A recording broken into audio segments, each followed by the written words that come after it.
Hello friends, రేపు రాబోయే complete episode ఇప్పుడు వీడియోలో చూస్తారు. వీడియోలోకి వెళ్ళిపోతే విరూపాక్షి చాలా కోపంగా శ్వేత మీద ఇలా గట్టిగా అరుస్తూ ఉంటుంది. చూసుకో, ఇది మ్యారేజ్ సర్టిఫికేట్. ఎవరికైనా నీకు ఏమైనా డౌట్ ఉంటే ఎవరికైనా చూపించు.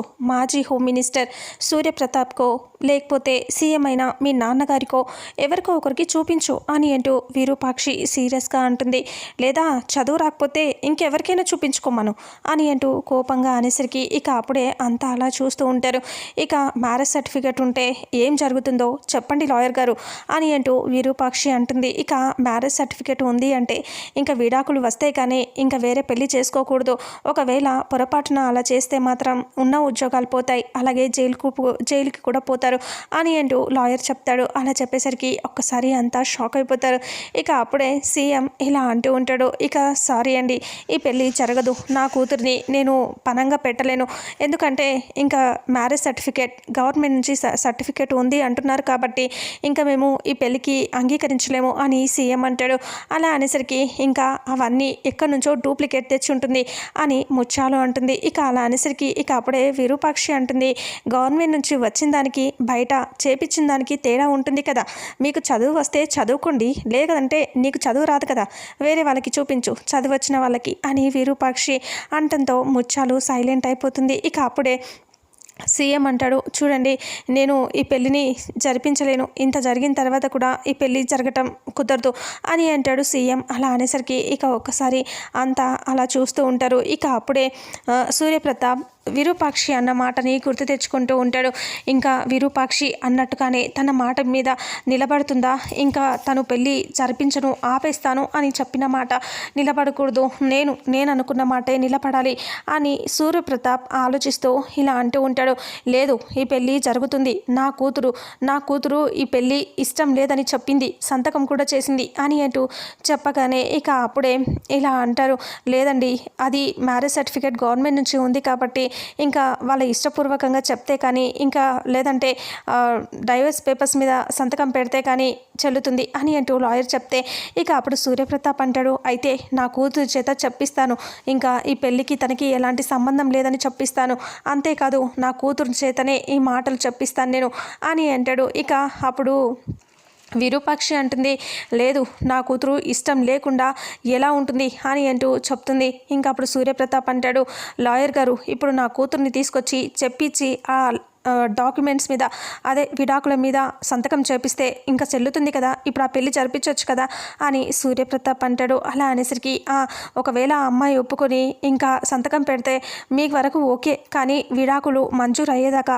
పెళ్లి మాత్రం జరగకూడదు అని అంటూ లాయర్ చెప్తాడు. ఇక అప్పుడే సూర్యప్రతాప్ అయినా సరే నా కూతురుని తీసుకొచ్చి ఇంకా మొత్తం అంతా చెప్పిస్తా అని అంటూ సీరియస్గా అంటాడు. అలా అనేసి ఇంకా ఇప్పుడే నా కూతుర్ని తీసుకొస్తా అంటే అప్పుడు విరూపాక్షి, సూర్యప్రతాప్ గారు మీ ఇష్ట ప్రకారంగా జరిపించటం కాదండి, ఆ అమ్మాయికి ఇష్టం ఉందా లేదా, అసలు ఇక్కడ సర్టిఫికేట్ ఇవన్నీ ఉన్నాయి కాబట్టి మీరు అనుకున్నది జరగదు అని విరూపాక్షి అంటుంది. అలా అనేసరికి చూడు విరూపాక్షి, నువ్వు అనుకున్నట్టు కాదు, నా కూతురు చెప్పిస్తాను, ఈ పెళ్ళి జరిపిస్తాను అని అంటూ సూర్యప్రతాప్ కోపంగా వెళ్ళిపోతాడు. ఇక అప్పుడే విరూపాక్షి అలా బాధగా చంద్ర వైపు చూస్తూ ఉంటుంది. ఇక అప్పుడు సూర్యప్రతాప్ గురించి ఇలా ఆలోచిస్తుంది విరూపాక్షి, నన్ను క్షమించండి, మిమ్మల్ని బాధ పెట్టాలని మిమ్మల్ని రెచ్చగొట్టాలని నా ఉద్దేశం కాదు, మన కూతురు జీవితం గురించి తన భవిష్యత్తు గురించి నేను ఇలా ఆలోచించి మాట్లాడుతున్నానే తప్ప మిమ్మల్ని బాధ పెట్టాలని కాదు అని అంటూ బాధగా చంద్ర వైపు చూస్తూ ఇలా అంటూ ఉంటుంది. చంద్ర, ఏంటి చంద్ర, నువ్వు మీ అన్నయ్య కూతురు అంటే నీ కూతురు అనే కదా, ఎందుకు తనకి ఇంత అన్యాయం జరుగుతుంటే ఏమీ మాట్లాడకుండా ఇలా మౌనంగా చూస్తున్నావేంటి చంద్ర అని అంటూ ఉంటే ఇక అది కాదు వదిన అని చంద్ర అంటూ ఉంటే అప్పుడే విజయాంబిక సీరియస్గా అంటుంది, చంద్ర ఎవరితో ఎంతలో ఉండాలో అంతలే ఉండు, ఎక్కువ మాట్లాడుకు అని అనేసరికి చంద్ర సైలెంట్ అయిపోతాడు. సుమ వైపు చూస్తూ విరూపాక్షి బాధగా ఏడుస్తూ ఇలా అంటూ ఉంటుంది, ఏంటి సుమ, నీ కన్న కూతురికే ఇలాంటి కష్టం వస్తే ఊరుకుంటావా చెప్పు అని అంటూ, ఎందుకు ఇంత మౌనంగా ఉంటున్నారు మీరు, ఎందుకు మీ కూతురు కాదు అని అనుకొని అలా చేస్తున్నారా మీరు, అది మీ కూతురు లాంటిదే కదా, దానికి మీరు సహాయం చేయాలి కదా అని విరూపాక్షి ఏడుస్తూ అలా అంటూ ఉంటుంది. ఇక ఆ ఇంటి రోజులు ఎక్కడ పోయావమ్మా వయ్యారి, ఇప్పుడు వచ్చి నా కూతురు అంటున్నావు అని అంటూ సీరియస్గా అనేస్తుంది విజయాంబిక. ఇంకా నీ కూతురికి నువ్వు స్పృహలో లేనప్పుడు జరిపించిన పెళ్ళి అది, తనకిష్టం ఇలా ఉంటుంది అనుకుంటున్నావు అని అంటూ సీరియస్గా అనగానే ఇక అప్పుడే విరూపాక్షి చాలా సీరియస్గా విజయాంబికతో, చూడు నువ్వు మధ్యలో రాకు, ఎవరు ఎలాంటి వాళ్ళో మొత్తం అంతా నాకు తెలుసు అని అనేసరికి విజయాంబిక సైలెంట్ అయిపోతుంది. అప్పుడు రాజు వైపు చూస్తూ విరూపాక్షి దగ్గరగా వెళ్ళి, ఏంటి రాజు ఇలా నువ్వు మౌనంగా ఉంటే ఎలా చెప్పు, నువ్వు రూపని ప్రేమించావు కదా, ఎందుకు ఇలా చేస్తున్నావు, ఎందుకు ఈ పెళ్లి దాకా తీసుకొచ్చావు అని అంటూ చెప్తూ ఉంటే ఇక అప్పుడు రాజు ఏమీ మాట్లాడుతూ ఇక అప్పుడే రేణుక బాధగా వీళ్ళంతా మాట్లాడుకోవటం ఇదంతా చూసి ఇంకా విరూపాక్షి గొడవ చూసి రేణుక చాలా సంతోషపడుతూ వాళ్ళ అమ్మతో ఇలా అంటూ ఉంటుంది, అమ్మ ఇప్పుడు ఈ పెళ్ళి ఆగిపోయేలా ఉందే, నాకు చాలా సంతోషంగా ఉంది అని రేణుక అంటూ ఉంటే వాళ్ళ అమ్మ కూడా సంతోషంగా చూస్తూ ఉంటుంది. ఈ పెళ్ళి ఆగిపోతుందని వాళ్ళు ఫిక్స్ అయిపోయి హ్యాపీగా ఫీల్ అవుతూ ఉంటారు. అప్పుడు విరూపాక్షి బాధపడుతూ ఉంటుంది. ఇక అప్పుడే సూర్యప్రతాప్ ఇంటికి వచ్చేసరికి రూప ఏడుస్తూ కూర్చొని ఉంటుంది. డోర్ ఓపెన్ చేయగానే ఒక్కసారిగా రూప పైకి లేచి అలా చూస్తుంది వెనక్కి తిరిగి. ఇక అప్పుడే సూర్యప్రతాప్ ఉంటాడు. నాన్న నాన్న అని అంటూ రూప లోపల నుంచి బయటికి పరిగెత్తుకొచ్చేసి సూర్యప్రతాప్ని గట్టిగా హక్ చేసుకుంటుంది. ఇక సూర్యప్రతాప్ కూడా చాలా బాధపడతాడు. అయినా సరే అలాగే ఇంకా ఊపిరి బిగపట్టుకొని రూపని అలా చూస్తూ ఉంటాడు. ఇక అప్పుడే గట్టిగా హక్ చేసుకున్న రూప, నాన్న అక్కడ ఏం జరిగింది నాన్న, నన్ను తీసుకుపోవటానికే వచ్చావా నాన్న అని అంటూ ఉంటే ఇక అప్పుడే సూర్యప్రతాప్ ఇక విరూపాక్షి అన్న మాటని గుర్తు తెచ్చుకుంటాడు. సూర్యప్రతాప్ నా కూతుర్ని తీసుకొస్తాను అని బయలుదేరే ముందు విరూపాక్షి అంటుంది అందరి ముందు, అవును నీ కూతుర్ని తీసుకొస్తానని ఇప్పుడు వెళ్తున్నావు, మరి అప్పుడేమైంది, నీ కూతుర్ని ముందే ఎందుకు తీసుకురాలేదు, అక్కడ ఇంట్లో బంధించావెందుకు అని విరూపాక్షి సూర్యప్రతాప్ని ప్రశ్నిస్తుంది.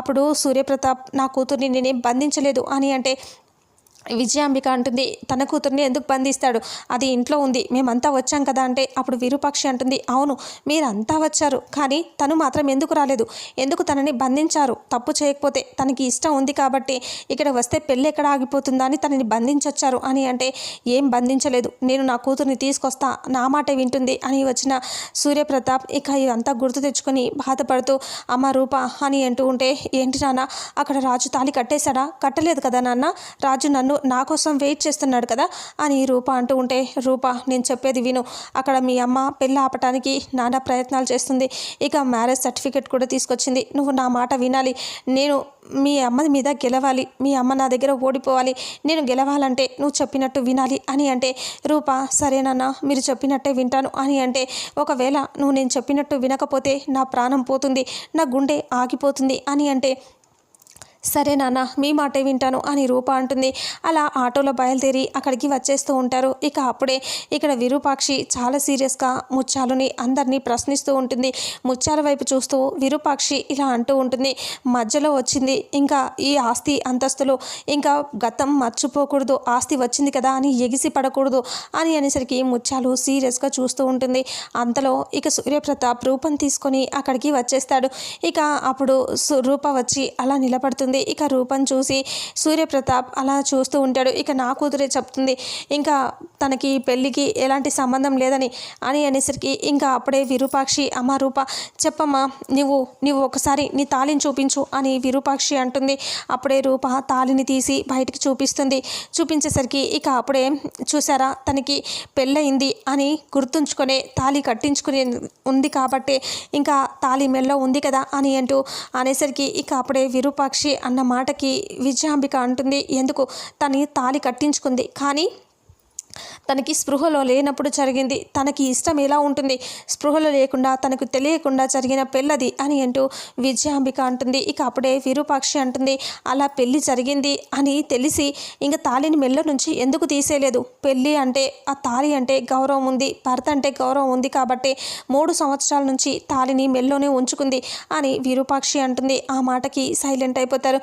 ఇక అప్పుడే అమ్మ రూప చెప్పమ్మా, నువ్వు రాజుని ఎంతగానో ప్రేమించావు, రాజు లేకుండా నేను బ్రతకలేను అని అనుకున్నావు, అప్పుడే కదా నీ మెల్లో ఈ తాళి కట్టించుకున్నావు అని అనేసరికి సూర్యప్రతాప్ చాలా సీరియస్గా గట్టిగా అరుస్తూ, నా కూతురు ఈ పెళ్ళికి ఒప్పుకోలేదు, నువ్వు వెళ్ళిపోయిన దానివి, వెళ్ళిపోకుండా మధ్యలో వచ్చి ఇలా పెళ్లి చేశావు అని అంటే, అవును తమ్ముడు, ఈ విరూపాక్షి అసలు మధ్యలో వచ్చి పెళ్లి జరిపించింది, అది తన ఇంటి పియ్యతో అని అంటూ సీరియస్గా అనేసరికి అప్పుడు రాజు అలా చూస్తూ ఉంటాడు. విరూపాక్షి కోపంగా, తనకి ఇష్టమైన వాడితోనే పెళ్లి జరిపించాను, నచ్చని వాడితో కాదు, రూప చెప్పమ్మా నువ్వు చెప్పు అని అంటే, నా కూతురు చెప్పేదేంటి, చూడు తను సైలెంట్గా ఉంది అంటే తనకి ఇష్టం లేదని కదా అని అంటూ సూర్యప్రతాప్ అనగానే ఇక మౌనం అంగీకారం అనే అర్థం అని అంటూ శ్వేత అంటుంది. ఇక తను ఈ పెళ్ళికి ఒప్పుకున్నట్టే, ఇంకా మమ్మల్ని పెళ్లి చేసుకోమని చెప్తున్నట్టే అని అంటూ శ్వేత అంటుంది.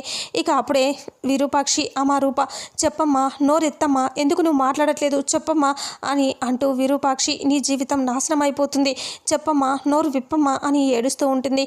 ఇక రాజు ఏమో ఇంకా అలా చూస్తూ ఉంటాడు. ఏంటి రాజు, నువ్వెందుకు రాజు మౌనంగా ఉన్నావు, మాట్లాడు రాజు, నీకు రూప అంటే ఇష్టం లేదా, రూప గురించి నువ్వేదో చేయాలి అనుకోలేదా, చెప్పు రాజు, రూప అంటే నీకు ఇష్టం ఉంది కదా, చెప్పు రాజు అని అంటూ ఉంటే ఇక రాజు కూడా ఏమీ మాట్లాడు.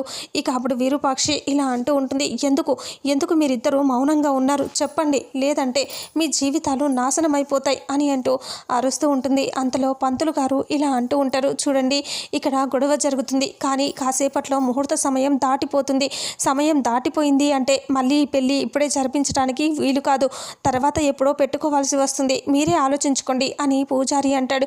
అలా అనేసరికి ఇక అప్పుడే శ్వేత ఇలా అంటుంది, తనకి ఇష్టం లేదు కాబట్టే తను అలా మాట్లాడుతుంది, మౌనంగా ఉంది, ఇంకా మీరు ఎవరు ఏమీ అనాల్సిన అవసరం లేదు, రాజుతోనే నా పెళ్లి జరుగుతుంది అని అనేసరికి ఇంకా అంతా అలా చూస్తూ ఉంటారు. ఇక అప్పుడు విరూపాక్షి అమ్మ రూప నోరు విప్పమ్మా, నోరు విప్పు అని అనేసరికి ఇంకా నోరు విప్పకుండా అలాగే చూస్తూ ఉంటుంది.